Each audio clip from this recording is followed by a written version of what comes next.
I rise today to speak on a matter of profound importance to the national interest. I stand before you in the name of peace. Like our Muslim and Christian brothers, our Lumads, and our indigenous people, I too long for peace, an equitable, enduring peace. Peace with justice, peace with honor, peace for all. I have walked the proverbial extra mile in search of peace, peace in Mindanao, peace in the land. When Senate Bill number 2408 was filed and subsequently referred to my committee in September of last year, we endeavored to scrutinize the proposal by conducting several hearings on the Bangsamoro Basic Law. We sought the opinions, sentiments, concerns, and propositions of the different sectors of society. Discussions of the measure at the grassroots level triggered passionate debates and scholarly discourses between national and local officials, members of the academe, concerned sectors, and other stakeholders. We also sought the opinions of legal experts who shared their scholarly analyses on the constitutionality of several provisions of the bill. In all, our committees have conducted 14 public hearings, 9 in the Senate and 5 in the affected areas of Cotabato, Marawi, Tawi-Tawi, Sulu, and Zamboanga. 8 months have passed since the time the bill was filed in September. This morning, we just conducted the 14th hearing on the BBL.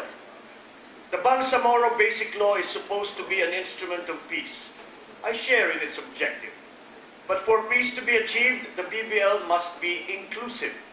All the stakeholders must be consulted, their views heard, their concerns addressed. More importantly, it must conform to the letter and spirit of the law of the land. No ifs, ands, or buts. Unfortunately, the BBL in its present form and substance will not bring us any closer to peace. Instead, it will lead us to perdition. Armed conflict will ensue. Blood will be shed. And when blood is shed, it will not distinguish between right and wrong, between young and old, neither between men and women, nor soldiers or rebels, combatants and civilians, rich, poor, Muslims, Christians. Nobody wins. Everybody loses. After a series of meetings with the stakeholders, it became obvious to me that no substantive consultations had been held with them prior to or during negotiations. The Office of the Presidential Assistant on the Peace Process totally ignored the major stakeholders: the Sultanate of Sulu, the Moro National Liberation Front, the Lumads, the indigenous people, the Christians, the local government units, and businesses were abandoned, removed from the negotiating process. And so, Mr. President, I will not invite your boredom by repeating all those contentious findings which have found their way to the media.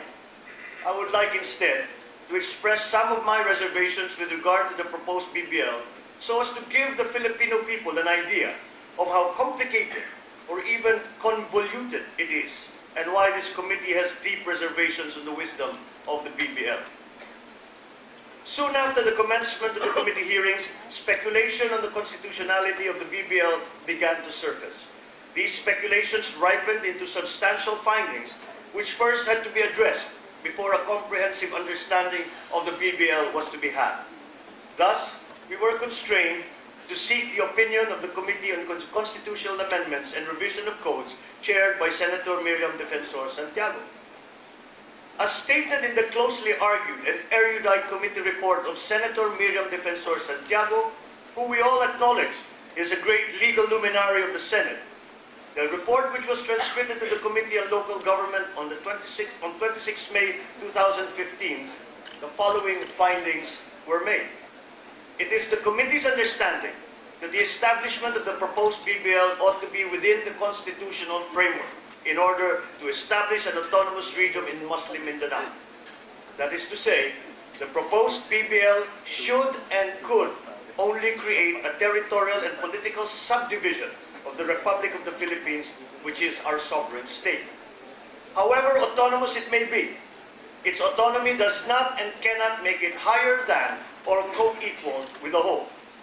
Section 15, Article 10 of the 1987 Constitution states, and I quote, "There shall be created autonomous regions in Muslim Mindanao within the framework of this Constitution and the national sovereignty, as well as territorial integrity of the Republic of the Philippines. The BBL, however, aspires to create a part-sovereign state that enjoys sovereignty within the Bangsamoro territory and within the territory of the state. It seeks to create what our Supreme Court has called an imperium et imperium, which is a state within a state. This notion has been squarely rejected by our Supreme Court time and again. Stated otherwise, the BBL and what it aspires to create is not within the framework of the Constitution, because the powers enjoyed by the Bangsamoro government alone are violative of several provisions of the 1987 Constitution. First, it provides for 3 categories of powers. 1, a limited number reserved to central or national government. 2, an extensive number of exclusive powers that may only be enjoyed by the Bangsamoro government. And 3, concurrent powers that may be shared by both central government and Bangsamoro government within the Bangsamoro territory. Second, the granting of these exclusive powers to the Bangsamoro government implies that the central government recognizes another and more supreme authority within the state, an anomaly which is not authorized by the Constitution. Several other provisions run counter to our Constitution. 1. BBL provides for a parliamentary form of government within a presidential form of government. There is no constitutional basis for this effort to change the form of government. The proposed BBL provides for a parliamentary form of government for the Bangsamoro. It vests the power of government in a parliament headed by a chief minister who shall concurrently head the executive department called the cabinet. The members of the parliament are to be elected by the constituents of the Bangsamoro, but it is the members of the parliament themselves who shall elect the chief minister, who shall in turn appoint his deputy minister and the majority of the members of the cabinet. Number 2, BBL seeks to establish limitations to the powers of Congress. Congress will be entitled to reserve powers, but the Bangsamoro would be excluded from the laws passed by Congress with respect to autonomous regions. The Bangsamoro Parliament would become not subordinate to, but equal with our Congress. The BBL contains the categories of powers contractually stipulated upon between the MILF and OPA. And again I quote, "The Philippines is a democratic and republican state. Sovereignty resides in the people, and all government authority emanates from them. Therefore, there is no doubt that the Philippine government has all the powers of sovereignty, except only those given to autonomous regions in the Constitution.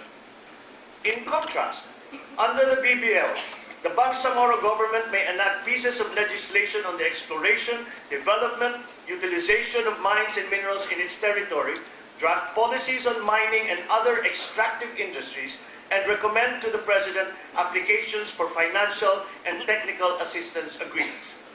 These are measures that fall exclusively within the powers of Congress to legislate under the Constitution. By giving the Bangsamoro government the power to legislate on these subjects, the BBL equates the Bangsamoro Parliament with Congress. Number 3, exclusive powers given to the Bangsamoro will inevitably reduce or diminish the comprehensive sovereign authority of the Republic over the so-called Bangsamoro territory and the population thereof. What is given to the Bangsamoro government is necessarily torn away from the government of the Republic. Section 3, Article 5 of the BBL enumerates no less than 58 powers that are exclusively given to the Bangsamoro government. I must agree with the observation of Dean Merlin Magallana of UP Law that since the exclusivity of these powers necessarily implies that these are to be exercised to the exclusion of the national government, or the central government as it is referred to in the BBL, the only governing authority will be the Bangsamoro government. If that is the case, how then will the Bangsamoro government be able to implement and enforce some of these exclusive powers? To cite some examples, the creation of sources of revenue, which necessarily include the power to tax all qualified persons within the territory. Would the revenue sharing scheme apply to the Bangsamoro government as in all other local government units under our local government code? Or would the central government continue to give internal revenue allotments without receiving a just share of the revenues received from within the Bangsamoro territory. Under labor, employment, and occupation, during our previous hearings, various stakeholders expressed concerns on how the Bangsamoro legislation could be reconciled with a person's right to security of tenure, or even their constitutional right against non-impairment of contracts. Bangsamoro Police, in the exercise of its right to establish or create institutions, policies, and laws for the general welfare of the people within the Bangsamoro territory, the Bangsamoro government can create its own police force. In the exercise of this right, there can be no recognition of the central government's authority over said police force, unlike the central government's PNP, which is under the supervision and control of the DILG and ultimately the President. What then will prevent the Bangsamoro police from turning into someone's private army? Indeed, these exclusive powers go beyond anything ever granted by the Constitution or any other piece of legislation to any local government, unit, or autonomous region. Number 4, BBL refers to the autonomous region as a territory and as the ancestral homeland. BBL has no power to create the Bangsamoro territory, which proceeds from the view that although Bangsamoro is under Philippine jurisdiction, it can be molded into a separate territory of the Philippines. Article 1, Section 1 of the 1987 Constitution provides the following, and I quote, "The national territory comprises the Philippine archipelago with all the islands and waters embraced therein and all other territories over which the Philippines has sovereignty or jurisdiction." Close quote. The phrase "other territories" refers to other territories over which the Philippines has claim. For example, Sabah. It must be pointed out that the autonomous region in Muslim Mindanao under the Constitution is part of the Philippines territory. To call the region, including the present arm, Bangsamoro territory, is to imply that it is a separate part of the Philippines, which is not the case. The reality is that the Republic of the Philippines recognizes certain areas are occupied by ethnic groups, for which reason the state under the Constitution allows the creation of autonomous regions. In a 2008 case, the Supreme Court held that the concept of association is not recognized under the present Constitution. The Court opined, and again I quote, "The Constitution, however, does not contemplate any state in this jurisdiction other than the Philippine state, much less does it provide for a transitory status that aims to prepare any part of the Philippine territory for independence." Close quote. Furthermore, and because of the way our national territory is defined and as an element of its national sovereignty, the 1987 Constitution provides that all lands of public domain, waters, minerals, coal, petroleum, and other mineral oils, all sources of potential energy, fisheries, forests, or timber, wildlife, flora, and other natural resources are owned by the state. Accordingly, the exploration, development, and utilization of natural resources shall be under the full control and supervision of the state.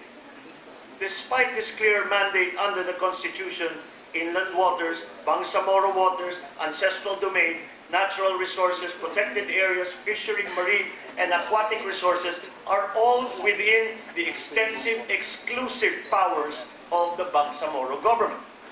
This extraordinary power over natural resources found within the Bangsamoro territory and granted to the Bangsamoro government runs counter to the very definition of the national territory and the state's ownership and control over all natural resources found within Philippine territory. And there are other substantial issues and questions of policy. At hindi natatapos ang debate ukol sa BBL sa mga konstitusyonal na kwestiyon na ito. Once the issue of modality of making the BBL legally enforceable is settled, deliberation shall ultimately center on the specific provisions of the BBL. More importantly, discussion shall ascend to a debate on the higher questions of national policy. Aside from those earlier mentioned, other controversial points and serious concerns have been raised in the course of our hearings, such as the rather flexible Bangsamoro territory, owing to the vague and loose opt-in and inclusion mechanism, the possible conflicting rights and claims over exclusive and internal bodies of waters like the Sulu Sea and Lake Lanao, co-equal rights of indigenous peoples, as well as of the royal houses and sultanates living within the Bangsamoro territory, the business and economic implications, not just on the Bangsamoro territory, but on adjacent LGUs and on the wider Mindanao community, separate taxing authority, which can be susceptible to double taxation, operational control over the Bangsamoro police, impact on our other LGUs in light of our evolving policy on devolution of powers to local governments, energy implications not only in the Bangsamoro territory, but in the whole of Mindanao, which is already beleaguered by power shortages. A separate commission on elections, commission on audit, civil service commission, implications on previous relevant peace agreements and documents that are binding upon our government, and many more. In our attempt to create and install the Bangsamoro government, we are of necessity faced with the proposal to repeal Congress's previous enactments, Republic Act numbers 9054 and 6734, or our previous laws creating the autonomous region in Muslim Mindanao. What is the wisdom behind repealing these important laws under the BBL as opposed to just improving them? Are we to just accept the claim that ARM was but a failed experiment, as though Congress's previous efforts had all been for naught? As an optimist and a believer in our capacity as a nation, it could be said that the ARM is an experiment that is on the difficult but promising path of discovering the perfect conclusion and the solution to the problem. And in the event that we do decide to abolish the ARM, how do we protect the interests and welfare of its 36,000 civil servants who will be without work after the ARM is rendered functus officio? We cannot keep on conducting isolated experiments on the development of our people all the time. Rather, we should improve on our previous efforts by applying the wisdom gained from our experience and from our previous shortcomings. All these issues must be carefully studied and duly presented to our people, not only reasonably prior to enacting the BBL, but more importantly, prior to subjecting our people to the routine and perfunctory process of a plebiscite. As responsible and conscientious legislators, we are bound by constitutional and moral duty to carefully deliberate on the wisdom of the provisions of the BBL, all 119 of them, with a view to laying down a clear and effective legislative policy for our autonomous regions, in accordance with our Constitution. Our success in this particularly Herculean task could lay the basis for the development of our local government system, as well as a blueprint for our other autonomous regions under the Constitution, the Cordilleras. Given the complexities on the constitutionality of the BBL, not to mention the other debatable parts of the proposed law, I am at a loss as to why we are being pressured to sign off on this important piece of legislation. Binigyan di umano kami ng deadline ng palasyo. Kailangan daw naming may pasa ang BBL sa aking committee bago mag-June 11. In light of the grant of extensive powers being given to the Bangsamoro government, as well as the plethora of alarming issues attendant to the proposed BBL, how can our electorates possibly come to terms with this complex piece of legislation, which will obviously have serious implications on our lives, our economy, and on the future of our country, if arbitrary deadlines are continuously being imposed? Lord Chesterfield once said, if someone is in a hurry, it only shows that the thing being rushed is too big for him. Hindi po tayo magpapadala sa emosyon at sa politika. Hindi ako makakapapayag na ma-railroad ang BBL sa aking committee. It is complex enough as it is. Why rush it? I will not be rushed. I will see to it that any peace agreement we fashion with the MILF will be inclusive. I will make sure that Mindanao or any part of our republic will not secede from us. I will stand my ground so that our country is not dismembered. I will do whatever it takes to help achieve an enduring and equitable peace in Mindanao. Hindi po ako tumatakbo sa responsibilidad o sa anumang problema. Hinaharap ko ang hamon ng panahon. Bilang isang halal ng bayan, mayroon akong pananagutan sa taong bayan. I cannot and I will not fail the people who are looking at us for deliverance. I will do my duty as a senator. I will do the right thing. Mr. President, I repeat, I am for peace. I share our people's thirst for peace. Pero napakarami pong mga komplikado at kontrobersyal na probisyon na napapaloob sa BBL. At kung tatanggalin po isa-isa, baka maski kahit ano pang retoke ang gawin, hindi na makakaya pang maibalik sa orihinal na anyo ng BBL. Kinausap ko ang lahat ng stakeholders. Iisa lang ang kanilang hatol. Hindi ito magbibigay ng kapayapaan. Mr. President, I cannot support the BBL in its present form. May inahanda ako na kapalit dito para makabubuti sa lahat. Manalangin tayo para sa linaw ng kaisipan at tapang ng kalooban.